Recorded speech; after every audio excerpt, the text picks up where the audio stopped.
with the BS Podcast. You are rocking with the best.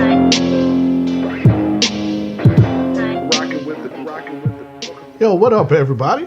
It's your boy Tyler Butler. Welcome to Enough with the BS Podcast. This episode is just going to be me, your boy. Josh had an emergency. Jay, know I'm praying for you, brother. Hope everything is good with the little ones.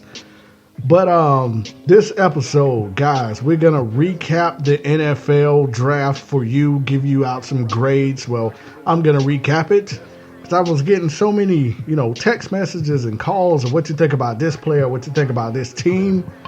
I didn't know really what to talk about on today's episode. I thought, right after the draft, I don't feel like listening to Mel Kiper and Todd McShay and whoever is left at ESPN who's not fired already. I do my own damn show. So we're just going to, go off the top of the head. I don't have any notations. I had a completely different show for me and Josh. But like I said, it's just me. And when it's just one person, the show is just not the same with how I had it written out. So I'm just going to go off the cusp, off the dome. Nothing but NFL talk this episode. I'm going to be talking about your teams, whether it's the Arizona Cardinals, the Carolina Panthers, the Dallas Cowboys, the Jacksonville Jaguars, whoever your team may be. We're going to discuss it today because I'm going to go over every single NFL team, most of their draft picks, what I think about them, what they can improve, etc., etc. But as always, thank you guys for listening wherever, however you may be listening, whether it's in the car, whether it's at your home, whether it's at your side piece house. I don't really care. Thank you for tuning in. I appreciate you. And I love you guys. Remember that. Remember where you heard that from. Top cities that was listening to us last week. Sadly, it's not Greenville. That Greenville. No Spartanburg, no Anderson, no Clemson. But it was New York. New York? All that hatred I've been spewing out about the Knicks. Remember, guys, this week's episode was supposed to be about the Knicks. But I haven't had time to dig into that yet. But don't worry, it's coming.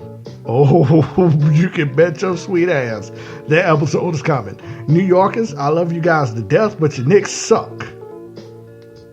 And there's one particular person in Reason, well, now you can count up two, thanks to Philip Jackson.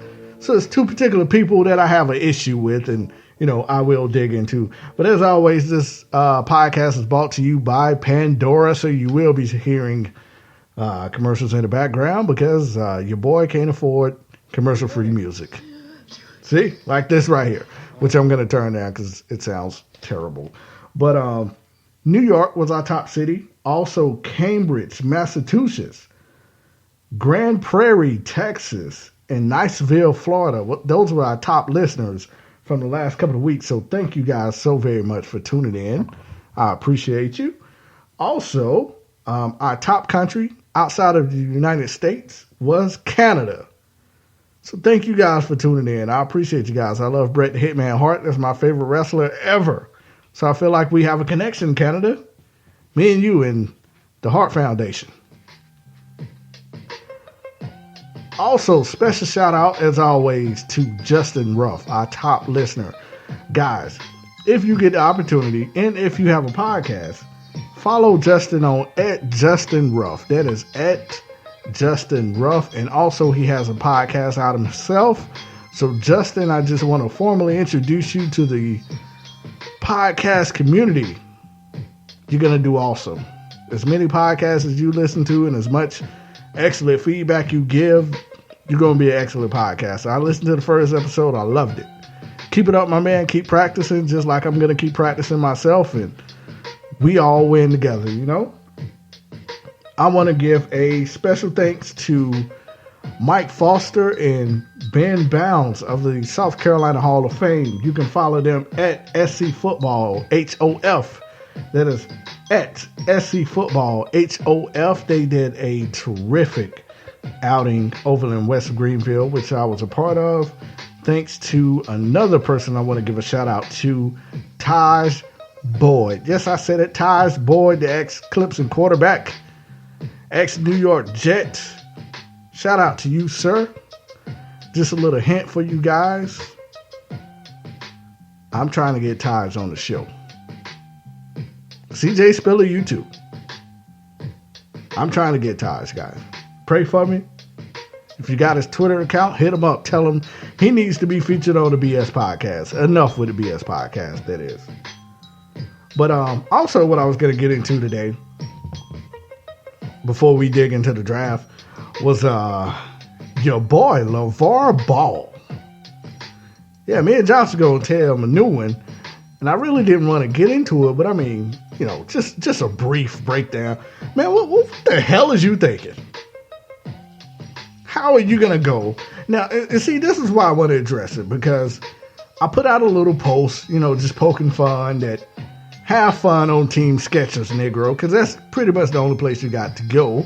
And I don't even think they'll sign you, quite honestly.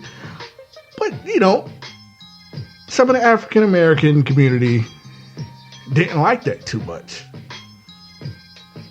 They said that I was bringing another brother down. And the system is set up for us not to succeed. And what I'm doing by laughing at LeVar Ball is exactly what the man want us to do. Is laugh at each other. Get the fuck out of here with that, man. The dude went into Nike, the top, making demands for his three sons. Not the one that's going to be a top 5 NBA prospect, but the other two, which you don't even know what the hell kind of talent they have and where they're going to get picked up at, but making demands that you sign a deal with him and that ugly ass Triple B brand. I ain't even going to say it. It ain't worth talking about on this podcast. Said he wanted a partnership, not a sponsorship. If you're going to be picking up my 3 boys, you're going to be picking up my brand as well. Now, I know most of you guys are saying right now, well, what's wrong with that, man? You know, he's just trying to be an entrepreneur, and you shouldn't be bringing down. No, the name of the game is get in where you fit in. Then once you get in, then you kick it down, you take it over. But you got to get in first. And you ain't getting in nowhere making the damn demands he was making. This fool then sketched up a shoe that he wanted Nike, Reebok, and Adidas to make. Name one athlete that came into Nike, Adidas, Reeboks and was like, you know what? I already have my shoe sketched out. This is what I want it to be. Not only do I not want it to be Nike, but I want you to put my branding. Think about it, guys. Let's think about this. All superstars you could possibly think of, they don't automatically get their own shoe. The Jumpman wasn't created until the next year, if not 2 years. Now LeBron, of course, he came in with the LBJ symbol. But the Lion wasn't created until years later as well. Nobody comes in making their own demands. I don't care what kind of lane you're trying to create. But when you come from, with all the negativity that follows this guy, do you think you have the audacity to come into these top major corporations making your own demands and stating that you're going to carry my brand or else? Nah, man, you can get the hell out. That's what happened. He got the hell out. Nike didn't want nothing to do with him. As a matter of fact, a big-time Nike executive said he was the worst thing to happen to basketball in 200 years. Yeah, that's you, LeVar Ball. 200 years. You're the worst. And I know what you guys thinking right now. Oh, that's just another white man trying to bring a black man. Nope. That was a black guy who said it. All executives not white. So all this that I'm trying to bring another brother down because I'm hating on him because his sons didn't sign to Nike, Adidas. No, I'm just telling the truth. You come into executive meetings acting like an asshole and acting like a know-it-all. Me as an executive are going to look at you like, okay, well, you know everything. Go do it by your damn self. So LeVar Ball, good luck on Team Skechers or Lean Mean or Green Bean or whatever the fucking shoe company you're going to go after. It won't be the major brands, buddy. And your son, I hope your son wisen up. And once he goes to the league and ball out, whether it's with the Lakers or any other team, I hope he goes back and talk to those executives because he deserves a shoe deal. But you, LeVar Ball, you do not. Because your attitude too jacked up. Your mind ain't right. Thank you for creating your sons. But right now, you're ruining them. Straight up. Alright, guys. Let's get into it. That was enough banter and sideways talk about that fool. Really, it was 5 minutes too long. So let's kick it off, man. Let's start it in alphabetical order, shall we? Arizona Cardinals. You guys have a quarterback who's 85 years old in Carson Palmer. Plenty of times I thought you guys were going to draft up, trade up and get a quarterback. No. But you did improve the defense. With Hassan Reddick out of Temple and Budda Baker, probably the best safety out of college. Very, very nice upgrade. Now, the Chad Williams, wide receiver out of Grambling State, he was also a pretty good pickup. I watched a couple of film on him. Very, very smart receiver. You can just question the level of his competition over there at Grambling State. I thought you guys improved on defense. I mean, Budda and Tyrann Mathieu in the back is going to be fun to watch. Atlanta Falcons, A-Town. You guys drafted Takk McKinley. Now, Takk. This is another thing that I got criticized about. And I looked more into it and I thought more into it, so I'm not going to dig a hole into this kid. I don't have a soundbite. Not even playing any sound bites today, but when Takk got drafted, of course, and you guys can look it up, you can Google it. I'm sure you can go on NFL Network, they have it. He went on this profanity-laced tirade. Well, wasn't even a tirade. It was a speech. Very, very emotional. When he was in the green room, he had a large photo of his grandmother. If you guys are not familiar with that story, Takk McKinley said when his grandmother was dying, he was at her bedside, and he promised her that he would pretty much get out the hood in California.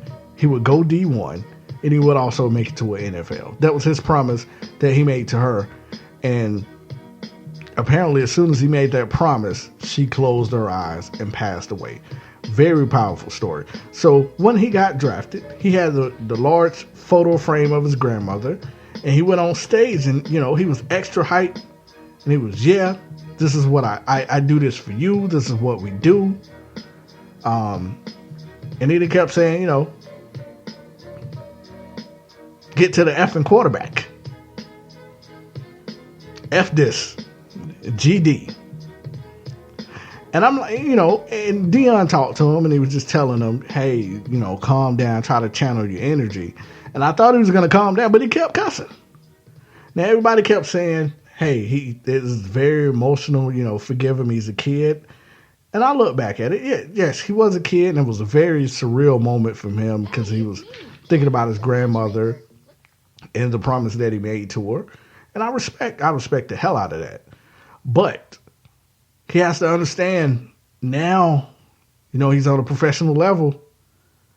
You have to be professional no matter what type of venue, no matter type of situation you are in.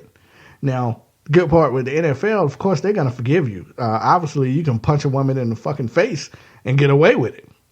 You might can kill somebody and get away with it in the NFL as long as you can get to the quarterback. Greg Hardy, slamming women on guns. Ray Rice, knocking your wife out.